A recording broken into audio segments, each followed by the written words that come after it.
धागा की लंबाई L है, चार्ज मान लेते हैं Q है। The charges begins to leak from the both the spheres at the constant rate। अब क्या होगा कि अगर मान लो इसके चार्जेस लीक करने लग जाए, लीक करना मतलब बाहर भागना, तो चार्ज की मात्रा में कमी होगी। Yes sir. और चार्ज की मात्रा में कमी होगी तो ये दोनों एक दूसरे के तरफ आने लग जाएंगे, क्योंकि चार्ज से फोर्स कमजोर हो जाएगा। तो कहता है कि charges begins to leak from the both the spheres at constant rate, as a result of which the sphere approaches each other with a velocity v। ये v वेलोसिटी से एक दूसरे के करीब आने लगे। तो पूछता है कि then v जो वेलोसिटी है varies as a function of x। x अगर दोनों के बीच की दूरी है, किसी भी शुरुआत में उसकी दूरी d है ना, शुरुआत में इसकी दूरी d है।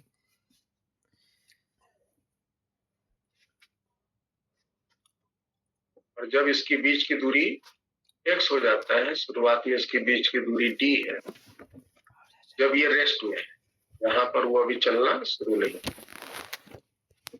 और जब इसकी दूरी x हो जाती है चार्ज लीक की वजह से, तो चार्ज का लीकिंग मतलब क्या हो गया, leakage of charge. Leakage of charge मतलब dq/dt, rate of change of charge.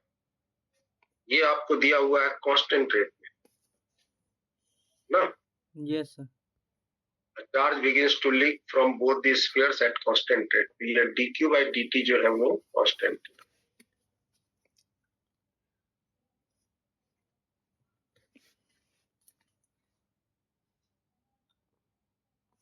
चलिए, तो अब आप इसको कैसे बनाइएगा, जो वेलोसिटी का रिलेशन कैसे निकालिए। तो सबसे पहले मान लेते हैं ये थीटा है, ये भी थीटा होगा। मास के कारण एक नीचे फोर्स लगेगा mg, रिपल्सन का एक फोर्स लगेगा F, इलेक्ट्रिक फोर्स, और एक टेंशन का फोर्स इधर लगेगा T। T के दो कंपोनेंट बन जाएंगे, ये थीटा है तो ये भी थीटा, तो यहाँ T cos थीटा होगा, T sin थीटा, और यहाँ T sin थीटा। तो T sin थीटा बैलेंस करेगा इलेक्ट्रिक फोर्स को, T cos थीटा बैलेंस करेगा mg। हमको टेंशन नहीं चाहिए, तो टेंशन नहीं चाहिए तो उसके लिए क्या करना होगा, डिवाइड करना। तो डिवाइड कर दिया तो टेंशन खत्म, F बटा में mg है। ठीक है। Yes sir. सो Fe ये बराबर हुआ mg इंटू tan थीटा। अब चूंकि आपको यहाँ दिया हुआ है कि जो d है, जो आपका d है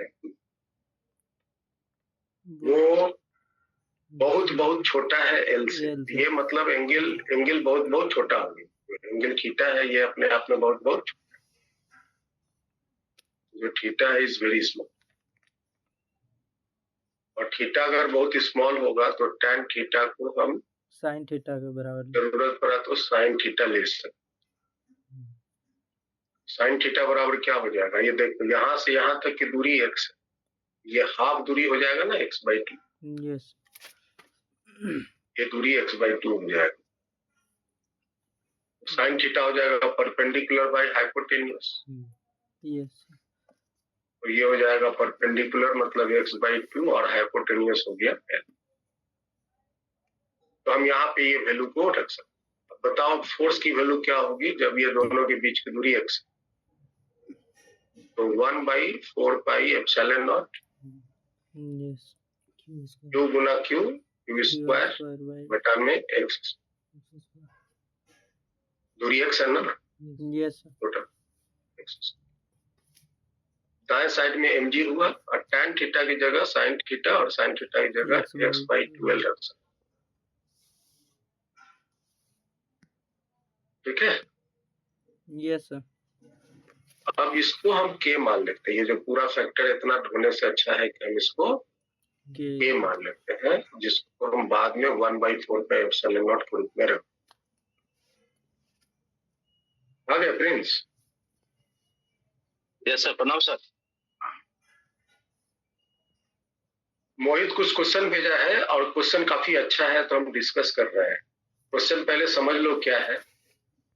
क्वेश्चन ये है कि एक कॉमन पॉइंट से दो ठो बॉल लटकाया हुआ है जिसकी धागा की लंबाई l है, और दोनों बॉल में मास m है, दोनों बॉल में चार्ज q है। और चूंकि चार्ज सेम है तो आपस में एक दूसरे को रिपेल करेगा। तो उसके कारण शुरुआत में ये d दूरी पर रेस्ट हुए, और ये जो d है वो बहुत बहुत छोटा है l से, ये आपको दिया हुआ है। इसका मतलब अगर ये d, ये वाला दूरी बहुत छोटा हुआ तो ये वाला एंगल भी बहुत छोटा होगा। Yes sir, angle very small. अब क्या हो रहा है कि जो बॉल में चार्जेस हैं वो चार्जेस लीक कर रहे हैं।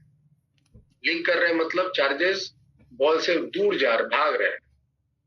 लीक होता है ना, जैसे पानी लीक होता है उसी तरह से चार्ज भी लीक होता है। तो चार्ज लीक हो रहा है, तो चार्ज अगर लीक हो रहा है तो क्या होगा, फोर्स की वैल्यू कम जाएंगी। जैसे यहाँ जो फोर्स लग रहा है वो वाला फोर्स तो लीकेज में कम हो जाएगा। जैसे ही फोर्स कमजोर पड़ेगा तो दोनों बॉल एक दूसरे की तरफ आने लगेगा। तो प्रश्न पूछता है कि इसकी वेलोसिटी क्या होगी, एक दूसरे की करीब आने की वेलोसिटी क्या होगी। और आपको ये दिया हुआ है कि जो लीकेज ऑफ चार्ज है वो कांस्टेंट रेट से लीक कर, मतलब dq/dt जो है वो कांस्टेंट। समझ आया? Yes sir.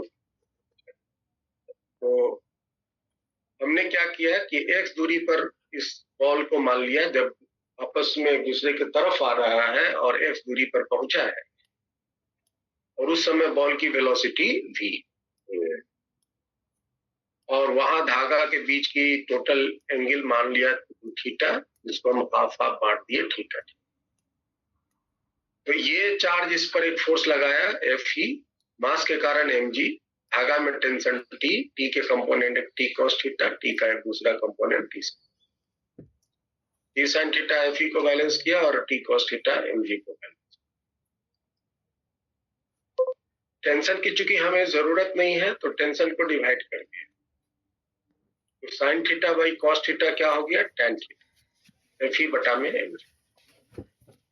और फिर देखो यहाँ चूंकि एंगल बहुत छोटा है, ये जो एंगल है बहुत छोटा है, तो साइन थीटा टैन थीटा ये सब इक्वल ही रहेंगे। तो टैन थीटा को मैंने साइन थीटा मान लिया। साइन थीटा का वैल्यू इस ट्रायंगल से निकाल, ये जो ट्रायंगल आप इससे निकाल। साइन थीटा परपेंडिकुलर हो गया x/2, क्योंकि टोटल दूरी x था, तो ये आधा दूरी हो जाएगा x/2 और ये हो गया l, तो x/2। और हमने इसको यहाँ पे डाल दिया। फोर्स का फॉर्मूला क्या होगा, a/q²/x², क्योंकि दोनों बॉल की दूरी x। राइट साइड में mg इंटू tan थीटा की वैल्यू x/2। बस आगे बढ़ो, देखो क्या हो जाएगा, 2lk into q², 2lk into q²।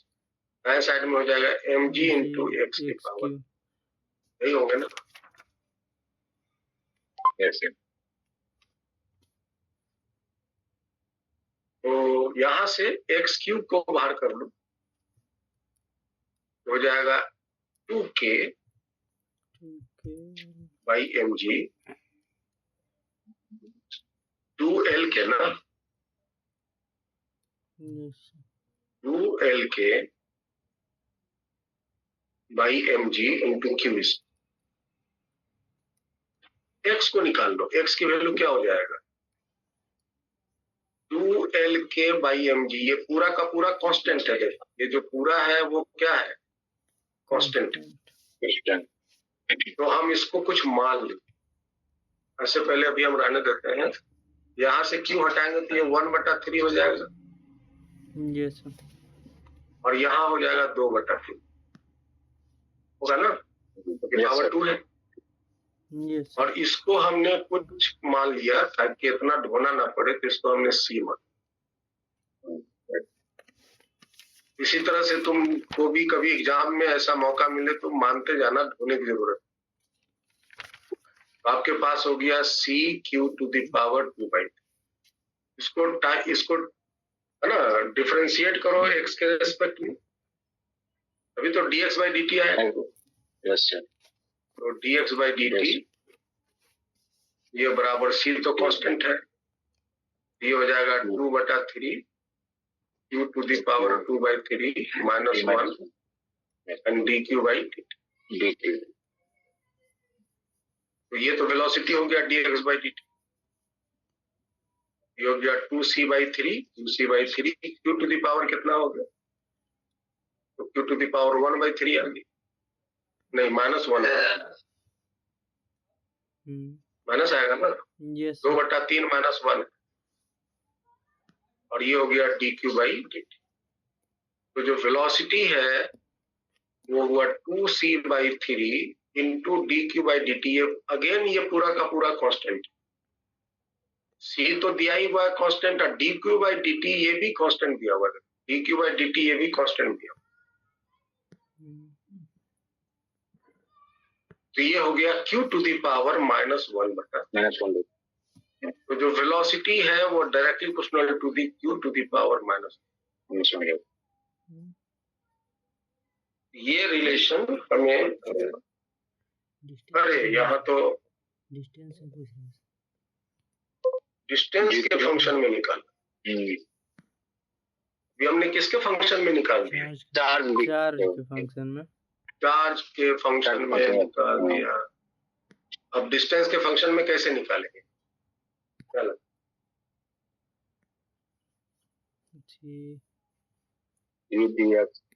तो हम उल्टा कर देंगे इसी चीज को देखो, यहाँ से इस बात को समझो, यहाँ पर देखो, ये जो हमने लिया है यहाँ से ले कॉपी किया,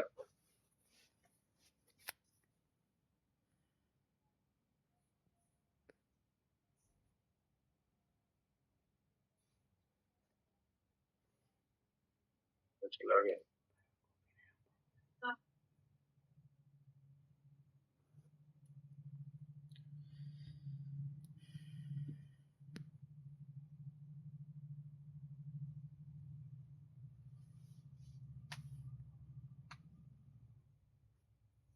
मैंने उसको लिख दिया, ओके। जो रिलेशन है, जो आंसर निकला वो अपने आप में सही है, लेकिन वो किसके टर्म में आया? चार्ज के टर्म। अब हम इसको उल्टा लें। उल्टा का मतलब हुआ कि जो Q है उसको हम निकाल लेते हैं। क्या हो जाएगा? mg⁵ बराबर mg/2Lk होगा ना। सारे स्पेस दिया और ये हो गया x। ठीक है प्रिंस। और हम यहाँ से Q निकाल लेते हैं। Q वैल्यू क्या आएगा? mg/2Lk पावर 1/2 और x⁻3/2। अब इसको डिफरेंशिएट कर, dq/dt, ये आपका mg/2Lk जो भी है, इसी को हमने c बोल दिया था, यहाँ पर भी बोल सकते हैं। ये कितना हो जाएगा?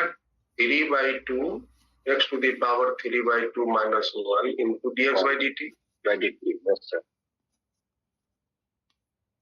अब देखो ये आपका कांस्टेंट, dq/dt क्या है? कांस्टेंट। यहाँ से यहाँ तक आपका कांस्टेंट दिख रहा है ना, mg/2Lk 3/2, ये भी एक कांस्टेंट। और बचा क्या? x to the power 1/2 बच्चा 3/2 और इंटू dx/dt तो वेलोसिटी हो गया ना भाई? Yes sir. तो v into x to the power 1/2 ये पूरा का पूरा constant v inversely proportional to हो गया 1 में। या आप इसको लिख सकते हो v directly proportional to x to the power minus.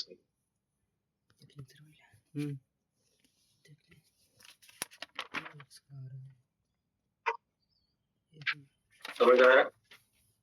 Yes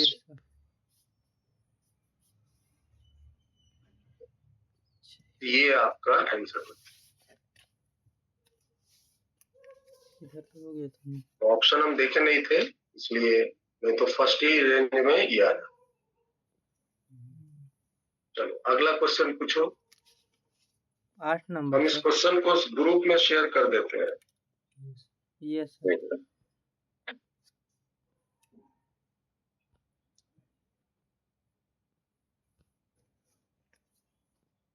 group का नाम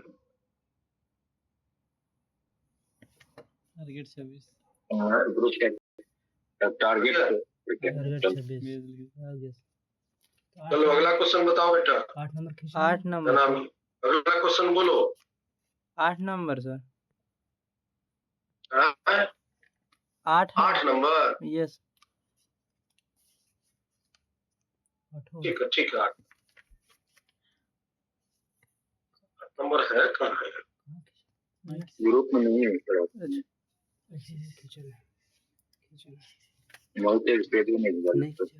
सॉरी लगता है कि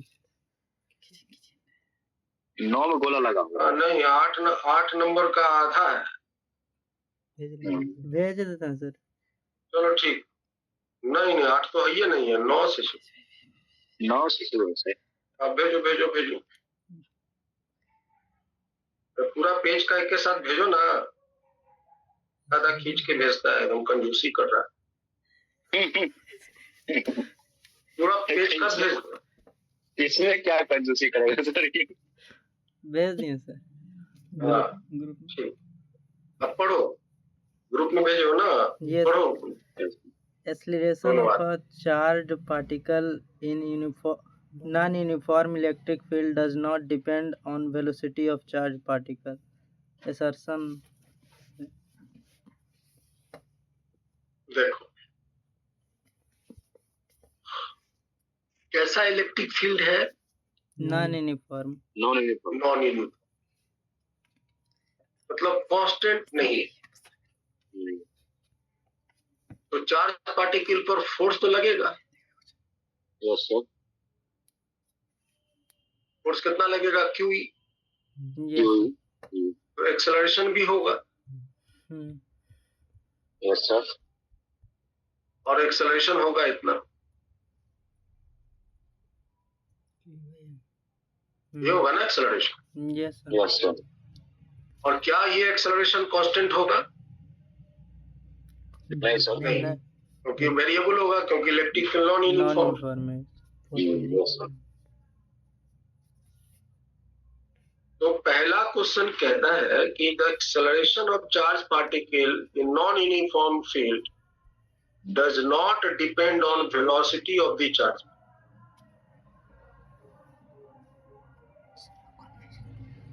चार्ज पार्टिकल के वेलोसिटी पर डिपेंड नहीं करता।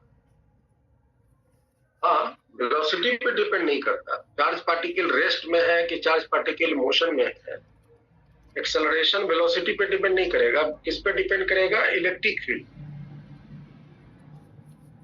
असर्शन सही है गलत है? सही। गलत है सर। सर सही सही है। सही है ना? ठीक है। यस सर सही है सही है। चार्ज पार्टिकल चल रहा है कि रेस्ट में? सब में तो फोर्सवा यही लगेगा। Yes sir. फोर्स यही लगेगा तो एक्सेलरेशन यही हो। Yes sir. अगर ये इलेक्ट्रिक फील्ड ना होके मैग्नेटिक फील्ड होता तो वेलोसिटी पे डिपेंड करता। याद है ना, वेलोसिटी मैग्नेटिक फील्ड पे जो फोर्स लगता है तो वो क्या है, क्यू वी क्रॉस। तो एक्सेलरेशन यहाँ पे वेलोसिटी पे डिपेंड, लेकिन यहाँ बात इलेक्ट्रिक फील्ड में ये जो एक्सेलरेशन है is independent to velocity, dependent to velocity of charge particle। इसका मतलब असर्शन क्या है, करेक्ट है। अब आइए रीजन पर। Charge is an invariant quantity, बात सही है, नहीं बदलता है। चार्ज एक इनवेरिएंट क्वांटिटी होता है, बताया था ना चार्ज की प्रॉपर्टी। यस सर,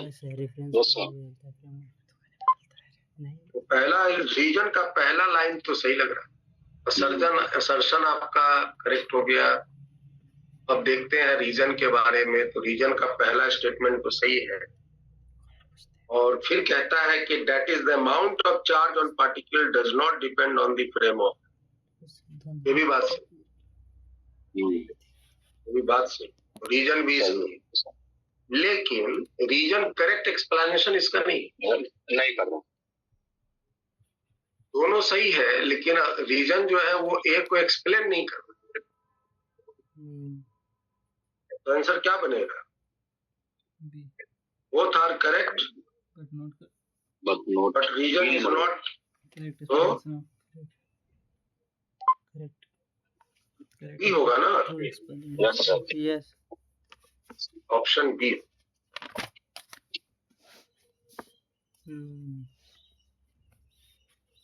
समझला। Yes sir. दूसरा पता था, रीजन सही था लेकिन असर्शन समझ में नहीं आया था सर। नहीं असर्शन अच्छा, रीजन तो समझ में आ रहा था, असर्शन नहीं। उसी में प्रॉब्लम। देखो नहीं, प्रॉब्लम क्रिएट मत करो यार, इस दुनिया में बहुत प्रॉब्लम है, कितना क्रिएट करो। सिंपल रहो, साधारण रहो। आपको बोलता है इलेक्ट्रिक फील्ड क्या है, नॉन यूनिफॉर्म। तो फोर्स कितना होगा, तो फोर्स हो गया क्यू ई। मास से भाग देंगे तो आपका निकल गया एक्सेलरेशन, निकल गया। Yes sir. देखो इस एक्सेलरेशन को किस पर डिपेंड कर रहा है, सही। या तो पहला स्टेटमेंट को देखो या दूसरा को देखो, कहीं पर भी वेलोसिटी है नहीं सर। ओके, बात खत्म।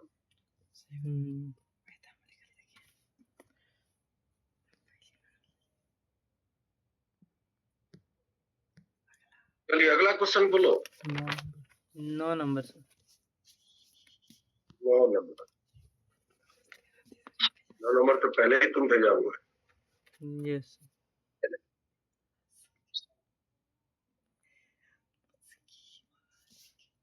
पढ़ो 9 नंबर क्या है। Millikan wild drop experiment. Millikan का नाम सुने हो? बड़ा होशियार साइंटिस्ट थे। इन्होंने घरेलू उपकरण को यूज करके, घरे में जो तब क्या खाना बनता नहीं है, और क्या बोलते हैं उसको, तबला जिसमें भात उत बनाते हैं। घरेलू उपकरण को यूज करके, घर में जो बैटरी है, घर में जो ढक्कन है बर्तन का, है ना, इडली उडली बनाने वाला जो सिलेंडर होता है, उसको यूज करके, समझे, और सरसों का तेल, इसको यूज करके उन्होंने चार्ज के बारे में पता लगाया कि चार्ज एक क्वांटाइज्ड क्वांटिटी। चार्ज किसी भी पार्टिकल में हमेशा इलेक्ट्रॉन के इंटीग्रल मल्टीपल में रहता है, ये बात पता लगा। 17,000 बार उन्होंने एक्सपेरिमेंट ऑब्जर्व किया। सोच लो, ये तो एक बार 2 बार करने देंगे बच्चा लोग को तो बोलेगा नहीं सर नहीं। जीवन भी दिख रहा 17,000 तो जीवन निकल जाएगा। नहीं, गिवन का निकलेगा, उसको साबित करना था कि किसी भी पार्टिकल में चार्ज आखिर आता है तो क्या कोई चार्ज आने का कोई पैटर्न है तो फिर क्या पैटर्न। कोई साइंटिस्ट तो जैसे मिल्टन साहब तो जीवन लगा करके एक चीज पता लगाया, कोई साइंटिस्ट जो है पूरा जीवन लगा दिया और बिना पता लगाए चले, जिसका हम नाम भी नहीं जानते। जो कुछ पता लगाया वही ना कुछ किताबों में है। बहुत साइंटिस्ट है, वो बस 0.2% है साइंटिस्ट ऐसे जो अपने जीवन भर लगाकर कुछ प्राप्त किया। 99.8% साइंटिस्ट हैं जो कि बिना पता लगाए चले। तो नंबर 9 में मिल्टन साहब की बात हो रही है। What is the viscous force acting on the uncharged drop of the radius 2 into 10 to power minus 5 meter and density इतना। Take the viscosity liquid। Basically क्या होता है कि मिल्टन वाइल ड्रॉप एक्सपेरिमेंट में जब हम एक छिद्र से यहां से एक ड्रॉप को हम गिराते हैं, ठीक है, तो ड्रॉप में नीचे के डायरेक्शन में एक मास के कारण mg फोर्स लगता है, एक ऊपर के डायरेक्शन में विस्कस फोर्स लगता है 6 पाई ईटा r इंटू b। और जैसे जैसे ये नीचे की तरफ जाता है, जैसे ये नीचे की तरफ जाता है, क्या लिखा है इसमें?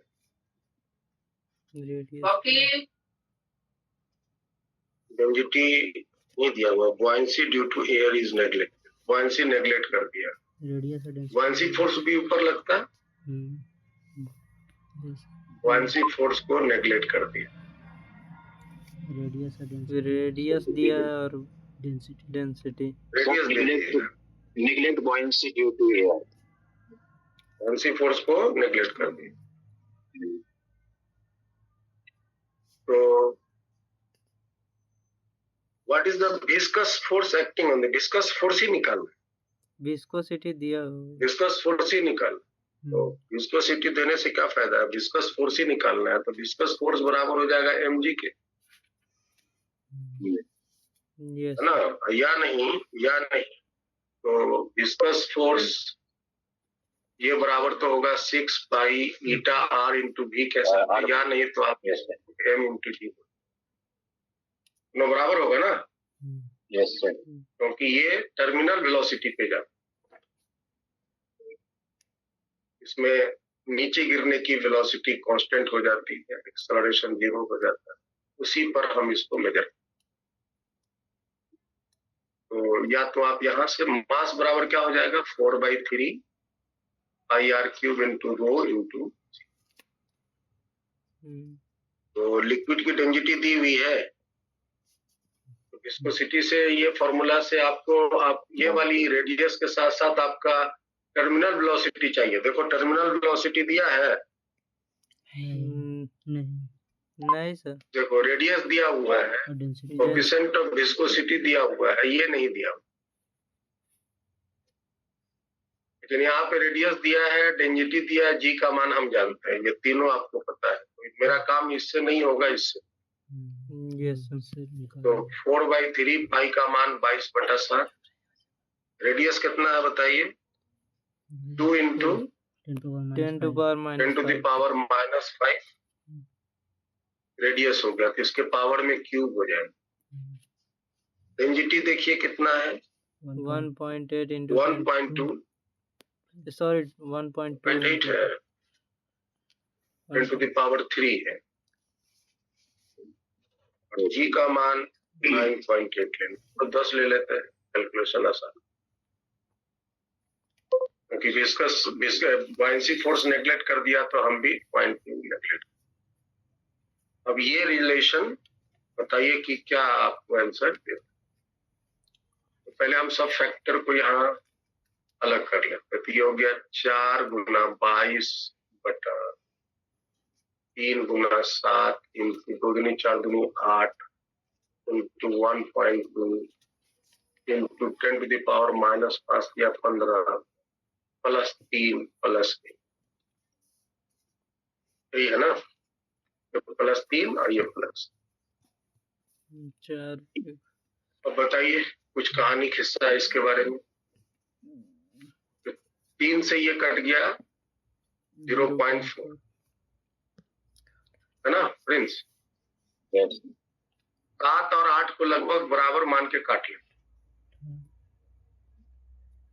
पॉइंट हटा नीचे तो हो गया नीचे 10 गया ऊपर तो हो गया माइनस 4 हो गया, 4 चौके 16 गुना 22 करो, बताओ 16 गुना 22 कितना होगा।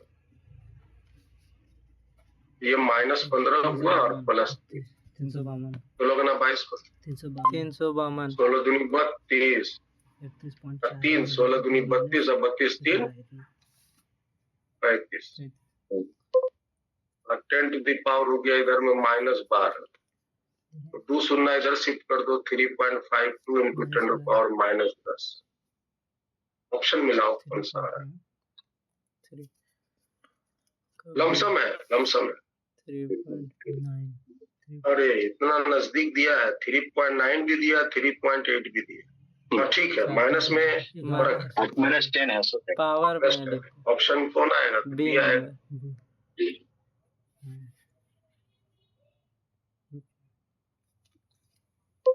चलो और बताओ, 10 नंबर। अगले पूछ रहे हैं, 8 पूछ रहा है, 9 पूछ रहा है, 10, ये सब तो खुद बना सकते थे। ये सर उसमें चलो 10 देखो ध्यान से, डायग्राम सही से समझ में उतना 4 point charges -q +q -q are placed on y axis, सब के सब y axis पे रखा है, समझला। यस सब के सब जो है y axis पे, फिर कोई बोल कहाँ है, एगो है -d अब तो समझ फिर -2d फिर है +d और फिर है +2। अब बताओ -2d पर चार्ज कितना है, -2d पे चार्ज है प्लस माइनस यहाँ -q, फिर -d पे +q, यहाँ +q, फिर +d पर जो चार्ज है वो है प्लस, यहाँ पर प्लस, और फिर +2d पर चार्ज है माइनस, यहाँ पर माइनस, तब y एक्सिस।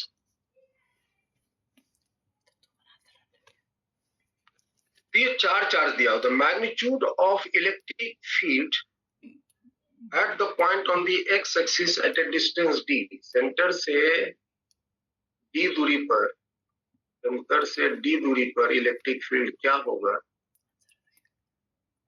यहाँ पे d दूरी पर इलेक्ट्रिक फील्ड क्या होगा, d जो है बहुत बहुत बड़ा है स्मॉल डी, ये पॉइंट पर आपको इलेक्ट्रिक फील्ड होगा, ये पॉइंट पर आपको इलेक्ट्रिक फील्ड होगा, समझ आया। बताइए कैसे करोगे,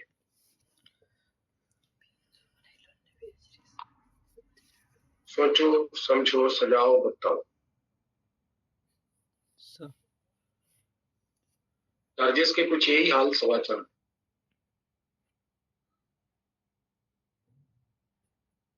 ठीक कर सकते हैं, +1 कूलम रख के सबके द्वारा फोर्स लग जाएगा। क्या लग रहा है, ऐसे बनाओगे, और ऑप्शन में कुछ दिया हुआ है, ऑप्शन में कुछ अलग से मान दिया हुआ है, E inversely proportional to D cube D 4 D, कुछ इस तरह से चीजें दी गई।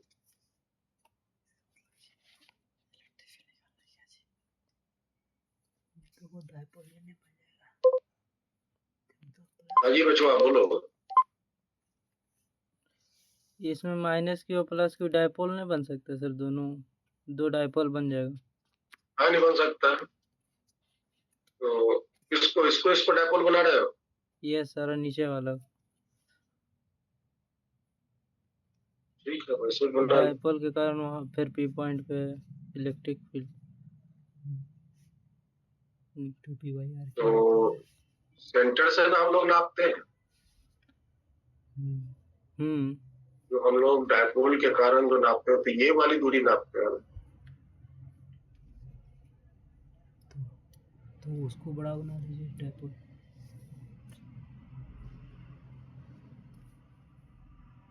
ये दूरी को कुछ आर मान लेते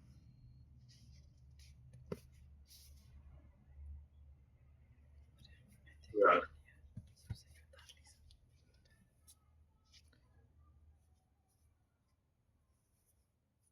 इलेक्ट्रिक फील्ड का डायरेक्शन मैग्नीट्यूड रिजल्टेंट निकालना पड़ेगा।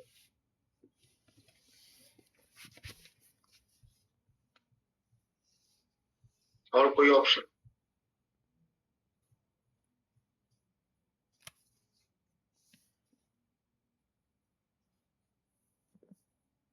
ऐसे एक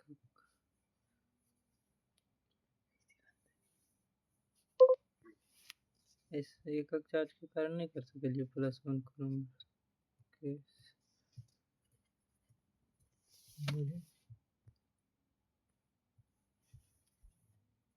डायपोल बना सकते हैं, और डायपोल ये भी बना सकते हैं। देखो प्रिंस, ये भी डायपोल बना सकते हैं।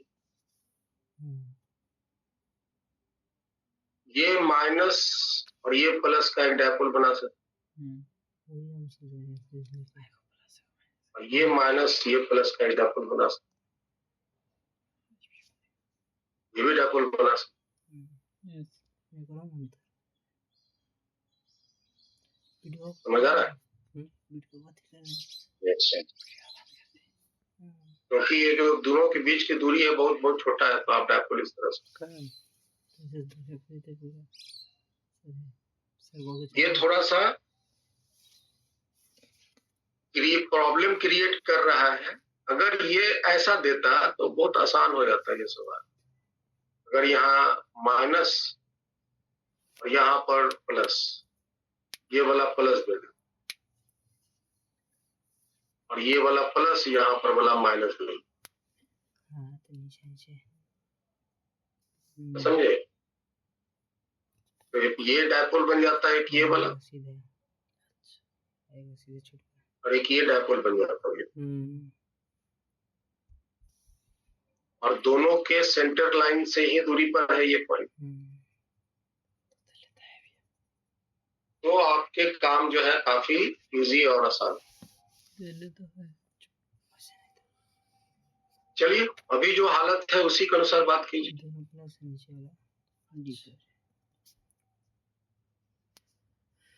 जा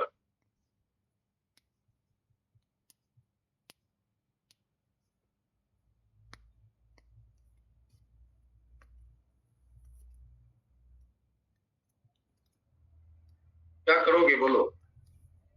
जैसे बोलोगे वैसे आगे बढ़ेंगे।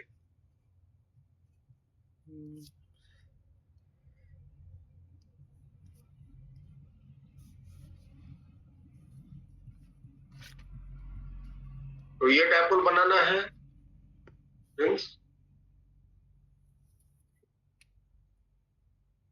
अगर ये डायपोल बनाना है तो आप यहां से एक लाइन ड्रॉ कीजिए, और ये डायपोल के डायरेक्शन क्या हुआ? नेगेटिव से पॉजिटिव। ये हुआ ना डायपोल का डायरेक्शन। यस, ये डायरेक्शन है, और नीचे वाले का ये डायरेक्शन है।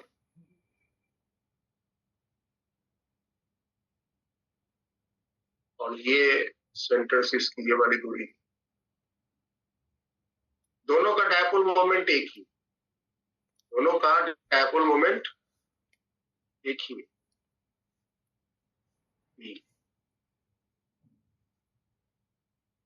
इसका भी ये एंगल है थीटा।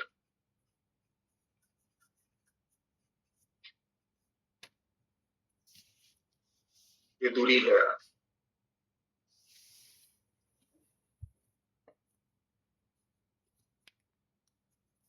ये मान लेते हैं एंगल अल्फा। थीटा तो मान ही लिया। चलिए बताइए इलेक्ट्रिक फील्ड इसके कारण, इस डायपोल के कारण, याद है 2 डायरेक्शन में बनाते थे, एक आर के अलोंग, इसकी बात करेंगे, ऊपर वाले का बात करेंगे तो एक यहाँ पे इलेक्ट्रिक फील्ड बनेगा अलोंग दी दूरी और एक होगा उसी के परपेंडिकुलर।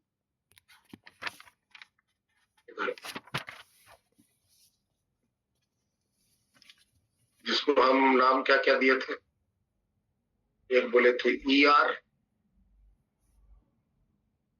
और एक बोले थे ई थीटा। फिर इसके कारण ये आपका थीटा हुआ, सेम थीटा हुआ। यहाँ पर एक इसके अलोंग बनेगा,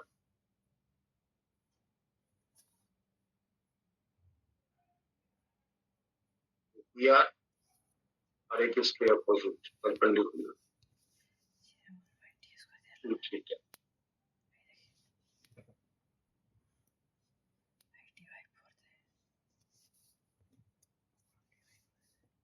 काफी कॉम्प्लिकेटेड होते जा रहे हैं।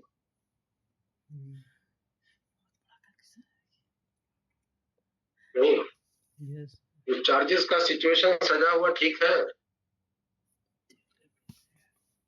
-2d पर -q, ठीक है तो सिचुएशन सजा हुआ रहेगा ठीक से तो q -q plus q plus q minus q minus q plus q plus q minus तो रिजल्टेंट इक्वेशन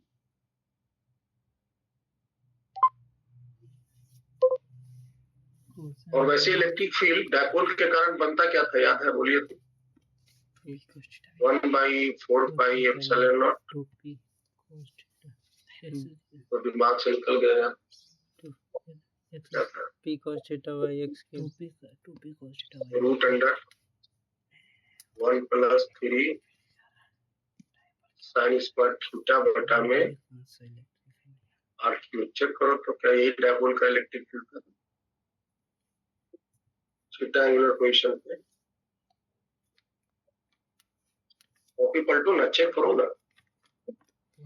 जब भी कभी कोई चीज भूल जाओ, भूलोगे ही, गारंटी भूलोगे। 1 + 3 cos square theta upon x cube, ठीक है। 1 + 3 cos स्क्वायर है sin स्क्वायर, cos स्क्वायर है। जब हम भूले हुए क्योंकि अभी तक हम हजारों बार लिखे हैं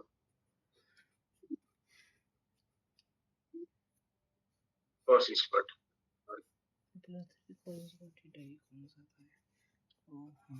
तो cos थीटा में cos थीटा का वैल्यू क्या हो जाएगा? Base by hypotenuse. yes, तो cos थीटा का वैल्यू बेस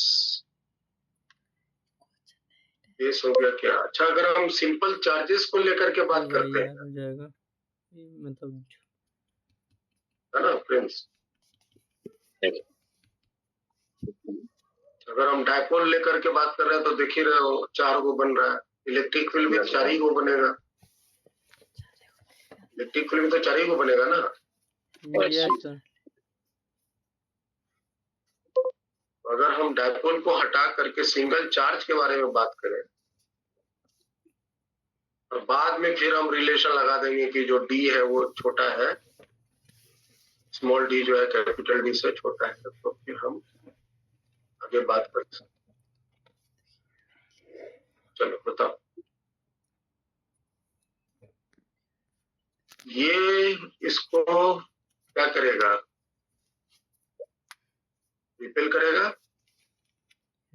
यस सर। ये इसको क्या करेगा? अट्रैक्ट अट्रैक्ट करेगा। कर अटैक करेगा। ये रिपेल करा,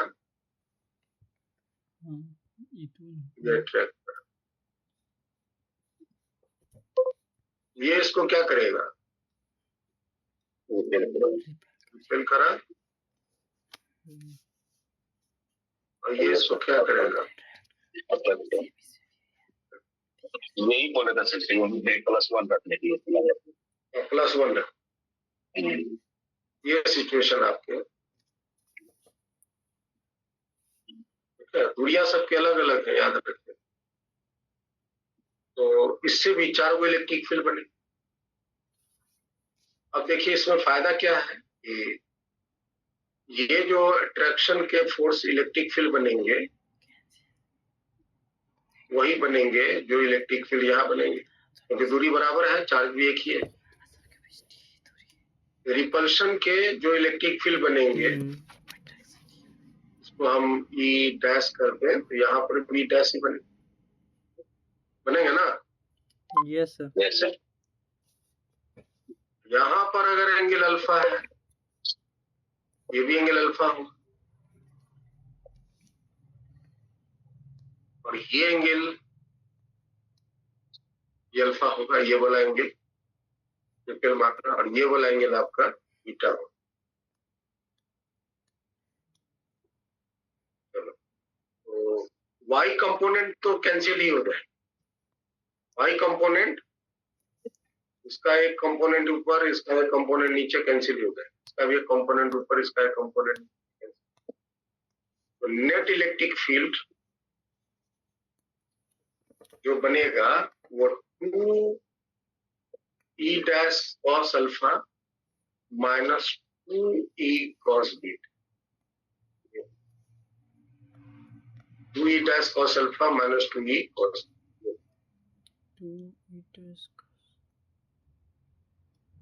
और ये एंगल बहुत बहुत छोटा है, बस ये सब एंगल बहुत बहुत छोटा है, याद रखें। अल्फा वाला बीटा तो 2e cos e डैश की वैल्यू क्या है बता दो? चार्ज के कारण e डैश मतलब कि ये वाला, यहाँ से यहाँ तक का दूरी d है और यहाँ कैपिटल D। e डैश हो गया k भाई, ये वाला दूरी मान लेते हैं d प्लस y, तो ये भी y, ये y डैश, ये वाला दूरी को y मानेंगे, ये भी y हुआ, ये y डैश, डैश वाला डैश, ये हो गया y स्क्वायर। और cos अल्फा वैल्यू क्या लिखेंगे? क्योंकि अल्फा बहुत बहुत छोटा है तो अप्रोक्सीमेटली 1 है ना। अल्फा और बीटा बहुत बहुत छोटा है क्योंकि ये जो दूरी है बहुत दूर है। ई का वैल्यू k³ बटा में y, तो यहाँ हो जाएगा y dash dash. cos beta को भी मान लिया हमने। चलिए आगे बात कीजिए। 2k³ 1/y स्क्वायर, y की वैल्यू देखो क्या हो सकता है, y स्क्वायर की वैल्यू, y वैल्यू क्या हो सकता है? Root under capital D square plus 4D square, और स्क्वायर करेंगे तो capital D square plus 4D का, और यहाँ पर भी कुछ वैसा ही है, minus 1/D square plus D square.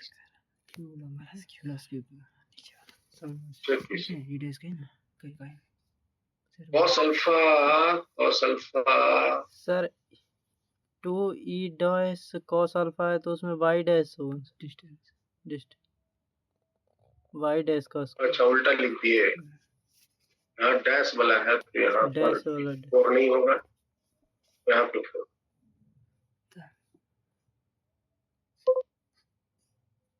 यहाँ पे डैश। अब बताइए उसके साथ क्या रिलेशन दिख रहा है? तो डी स्क्वायर का रिलेशन आ रहा है क्या? तो हमको तो 4 रिलेशन दिखे। सर डी तो बहुत छोटा है, उसको सर निगलेक्ट। तो फिर तो नेग्लेक्ट कर देंगे ना, तो 0 हो जाएगा, क्योंकि दोनों बराबर हो जाएगा। हाँ बोल। देखो तो हम अल्फा को नेग्लेक्ट कर दिए। हाँ सर, नहीं तो 0 हो जाएगा।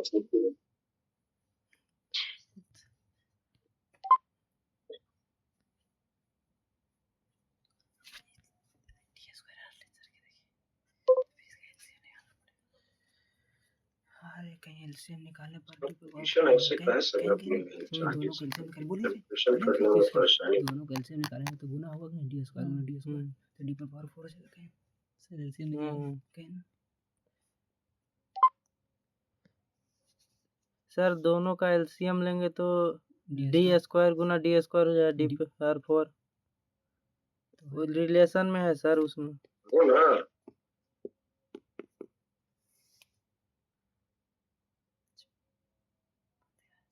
रिलेशन में है तो उसको पढ़ो,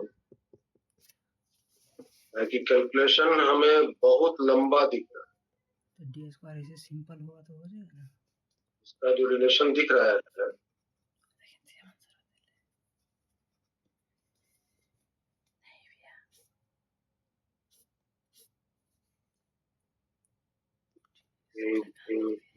इसको नेग्लेक्ट कर।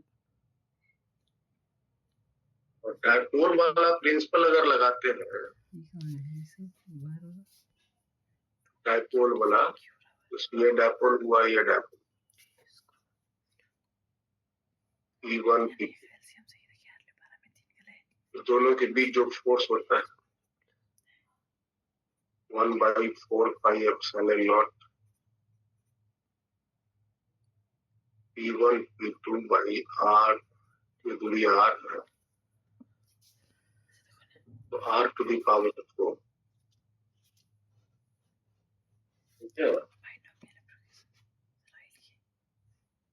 लेकिन यहाँ पर तो सिचुएशन कुछ ऐसा है, तो इन दोनों के बीच फोर्स हुआ, एक डायपोल ने दूसरे पे फोर्स लगाया, ये वाला फोर्स। डायपोल का फोर्स के साथ तो काम नहीं बनेगा।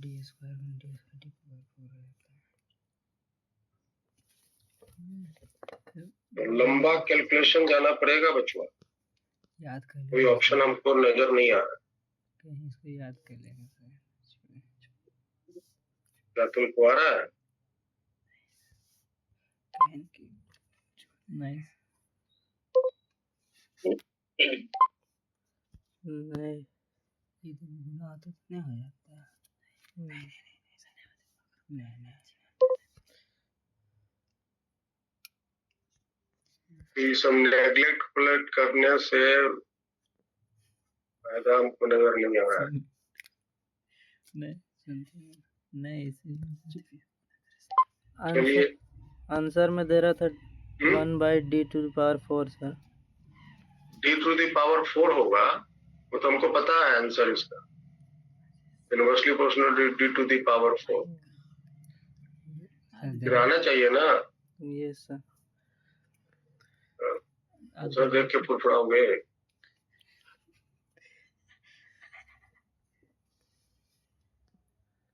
तो ये लंबा कैलकुलेशन जानना पड़ेगा, समझे, कोई ऑप्शन मेरे पास नहीं।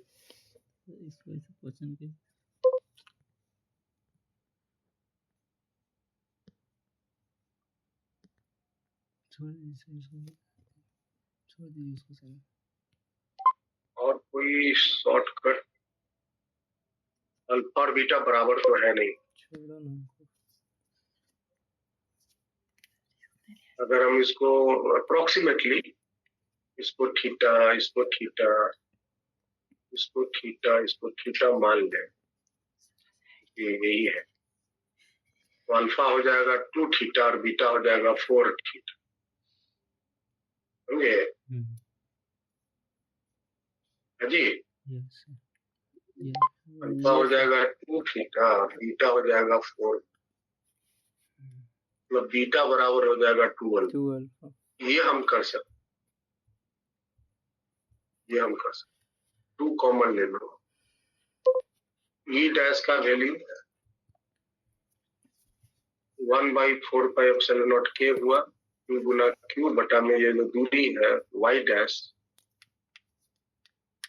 का स्क्वायर और cos अल्फा, अल्फा ही रहने देते हैं, इसका हो जाएगा K Q by Y square, cos beta हो जाएगा आपका 2 अल्फा,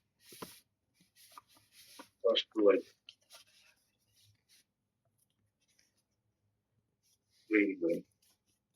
के क्यू आपका कांस्टेंट है, के क्यू आपका कांस्टेंट।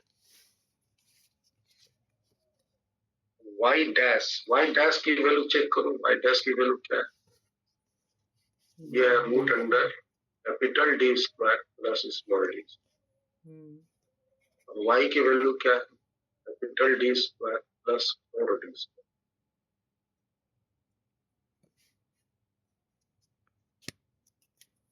कॉस अल्फा क्या होगा बताओ तो? कॉस अल्फा, अल्फा मतलब 2 थीटा, ये हो गया आपका 2 theta base by hypotenuse. Base हो गया कैपिटल डी और हाइपोटेनियस हो गया वाई डैश। वाई हो गया ना ये। कॉस अल्फा वैल्यू बताओ।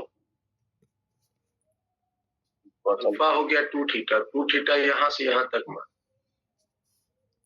यहाँ से यहाँ तक 2 थीटा। बेस हो गया डी और हाइपोटेनियस हो गया वाई। यहाँ हम रख सकते हैं 2 के क्यू बाहर 1/y dash square into cos alpha हो गया कैपिटल डी बटा में Y minus 1/y square minus cos 2 alpha. 2 alpha मतलब 4 थीटा।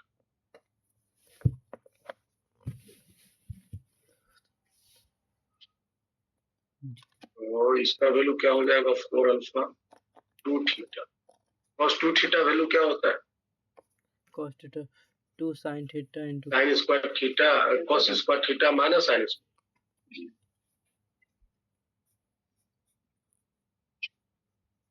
ये आपका 2 sin थीटा यहाँ से यहाँ तक आएंगे। हम सिंगल चार्ज लिए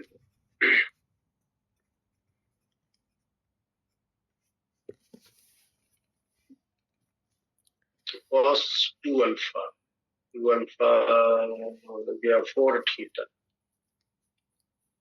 2 अल्फा हो गया 4 थीटा। 4 थीटा मतलब ये पूरी एंगल होगी। साइन होता तो 10 के बराबर कर देते, परपेंडिकुलर बाई कॉस है ना, base by hypotenuse.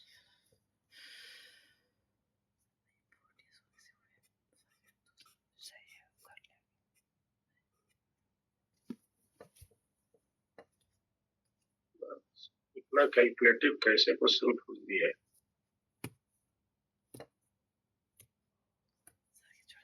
Single charge से बनाने में तो यही हाल हो रहा है। चलो ना, हमको तो निकालना है डी के साथ रिलेशन ना। स्मॉल डी तो आपका फिक्स्ड है, कैपिटल डी के साथ रिलेशन पूछ रहे हैं।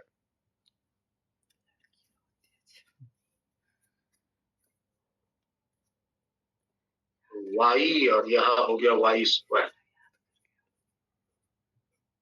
ऊपर में वो डी, यहाँ से तुम्हारा डी स्क्वायर आएगा, यहाँ से रूट का डी आएगा, डी आ जाएगा, डी कट गया। यहाँ से तो हमको रिलेशन 1/d स्क्वायर ही आ रहा है नहीं फ्रेंड्स? वाइस पर तो बाहर निकाल सकते हैं। वॉइस पर नहीं बाहर निकल।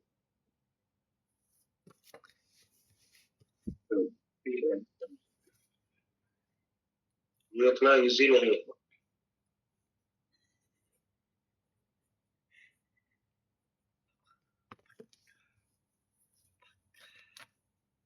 डेटा टाइप है।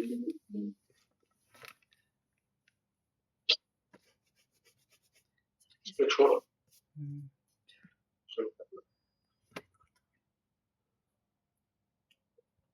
कब आया ये? यही पूछ रहा है। 2019 में है। जे 2019 का जेई मेंस का सेकंड से मेंस में पूछा है, एडवांस में।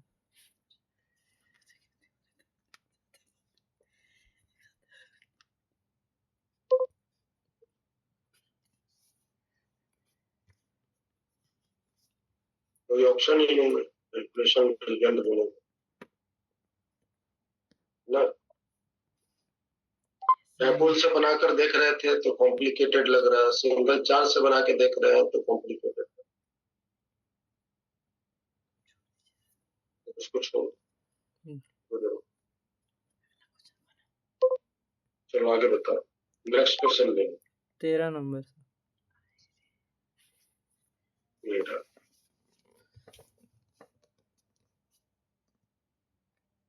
Body of mass M in charge Q is connected to a spring constant K. It is oscillating along x direction about equilibrium position taken to be x equal to 0. Approach सही तरह में है ना, calculative form है। बहुत ज्यादा calculation है ना, इसलिए तो हम नहीं घुस रहे हैं उस कैलकुलेशन। तो हम cos अल्फा का वैल्यू निकालेंगे डालेंगे, फिर cos 2 अल्फा का वैल्यू निकालेंगे डालेंगे, फिर y डैश का वैल्यू निकाल के यहाँ प्लेस करेंगे, y की वैल्यू निकाले हुए यहाँ प्लेस करेंगे, फिर सिंप्लीफाई करेंगे और कैलकुलेशन करते जाएंगे, 1 पन्ना 2 पन्ना 3 पन्ना तक जाके फाइनल आंसर। बीच में गलती हुआ तो बैठ के बात करें। तो ऐसे क्वेश्चन छोड़ दिए जाते हैं, समझे बउआ? ख्याल कर देंगे सर, नीट में दिया ख्याल। नीट में क्या, आईआईटी में, मेडिकल में ऐसे ऐसे लॉलीपॉप क्वेश्चंस रहते ही रहते हैं। सब क्वेश्चन क्या बोलता है, हमारा छुओ तो हम बताओ तनी। नीट वाला वैसा क्वेश्चन शुरू में डाल देते हैं। हाँ, पहले ही पूछे तुम्हारे पास डायपोल की स्थिति है, उसको अटेम्प्ट किया, देख लिया कि कॉम्प्लिकेटेड जा रहा है, चलो हटाओ। चार्ज की स्थिति से बनाओ, चार्ज की स्थिति में भी देख लिए कॉम्प्लिकेटेड जा रहा है, छोड़ो ना, एक मिनट के अंदर में ये पता चल जाए। यस है कि नहीं? Yes sir. ऐसे ही पता चला कि एकदम से वो हमको फंसा देगा तो आप घुसो ही मत उसके अंदर। जैसे अभी यूएसए का राष्ट्रपति कौन है? ट्रम्प। ईरान में हमला करके बेचारा फंस गया है। अब वो फंस गया, वो अब चाहता है कि ये युद्ध खत्म हो जाए, लेकिन अपना इज्जत बचाने के लिए कैसे खत्म करेगा? एक बार यही गलती सर उत्तरी कोरिया के साथ कर देंगे। युद्ध में तो घुस गया, लेकिन निकलेगा कैसे? उसी तरह से अभी हम इसके कैलकुलेशन में घुस जाएगा तो निकलेंगे कैसे, हमको नहीं पता है, इसलिए घुसेंगे ही नहीं। चलो आगे बढ़ो। देखो, एक बॉडी है, मास है, charge connected to a spring constant, it is oscillating along X direction along equilibrium position taken to be X. ये आपका एक स्प्रिंग है, मास m है, चार्ज q है। अच्छा ठीक है, ये फिक्स कर दिया, सरफेस पर रख दिया है, रख दिया, और ये x इक्वल टू 0 पोजीशन पर ये ऑसिलेट कर दिया। इसके कारण क्या आता है? विथ एन एम्पलीट्यूड a, इसकी एम्पलीट्यूड जो है वो a, तो a दूरी आगे गया, a दूरी पीछे गया, इस तरह से आगे क्या किया?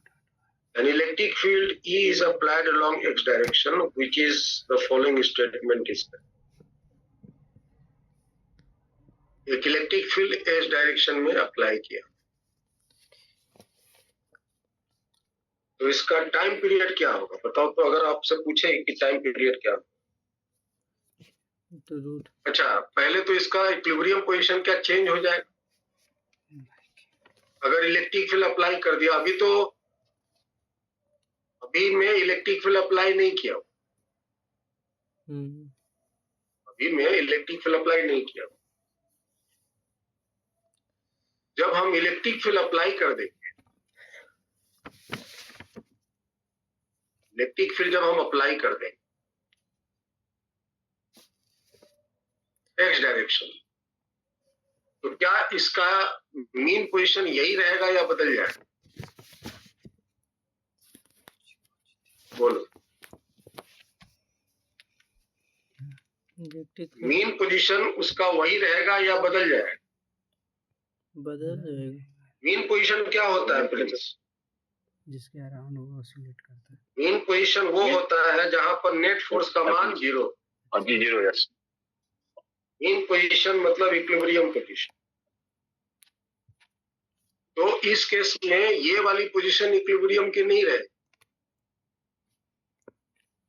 क्योंकि यहाँ पर एक फोर्स इधर में लगेगा QE और एक इधर में लगेगा KX। तो X की वैल्यू क्या हो जानी? X की वैल्यू हो जाएगा QE/K, और वो दाईं की तरफ शिफ्ट कर जाए। मतलब हम अगर इसका डायग्राम अलग से तैयार करें, मतलब कहने का कि ये वाली पोजीशन तो वही है, ध्यान से देखो इसको, ये वाली पोजीशन तो उसकी वही है।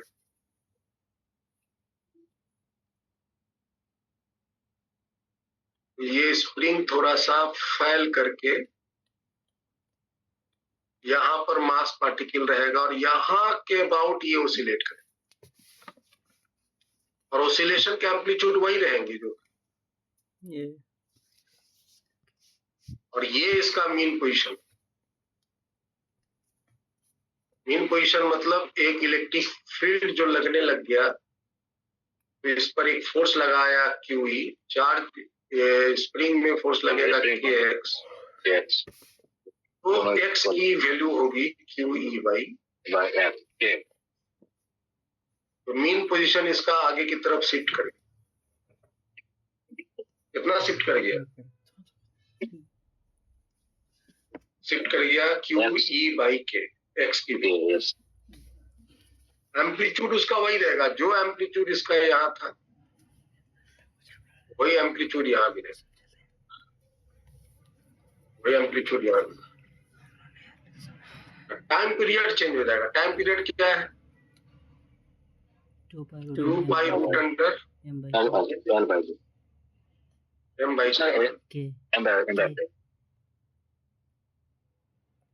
तो M और K तो वही है, यहाँ पर भी टाइम पीरियड इसका वही रहेगा, 2π√under m।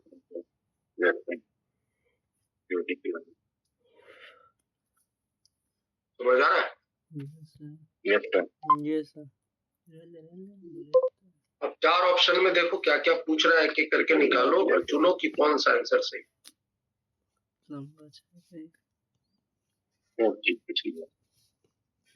बस खत्म कर दो, हो ही गया final. Total energy of the system पूछ रहा है, total energy of the system पूछ रहा है, कैसे निकालो? पहला ऑप्शन क्या लग रहा है, सही है गलत है? सही है सर। गलत है ना? टोटल नहीं सर, आपकी गलत है। Minus kinetic energy plus potential energy. हाँ ये सर गलत है, माइनस। दूसरा बोलो, न्यू इक्विलिब्रियम पोजीशन, ये भी गलत है। QE/K, yes sir, 2QE/K। तीसरा भी गलत है, QE/2K कह दिया। 4 नंबर वाला सही है। 8 नंबर वाला इक्विलिब्रियम करते हैं ये फोर्स। चौथा ऑप्शन आपका समझ आया? Yes sir. चौथा कैसे सही है? Half mv square kinetic energy, और आपको जानते हैं वेलोसिटी का मैक्सिमम वैल्यू हो जाएगा ओमेगा इनटू ए। काइनेटिक एनर्जी हो गया आपका हाफ mv स्क्वायर, और पोटेंशियल एनर्जी हो गया हाफ ए एक्स स्क्वायर, और एक्स की वैल्यू देखो क्या है, ui बाई के का होल स्क्वायर। एक एक कट जाएगा और ये भी लिस्ट। चलिए आज यहीं तक रखते हैं, ठीक है। यस नेक्स्ट क्लास से करंट शुरू करेंगे। Yes sir. बाकी आप लोग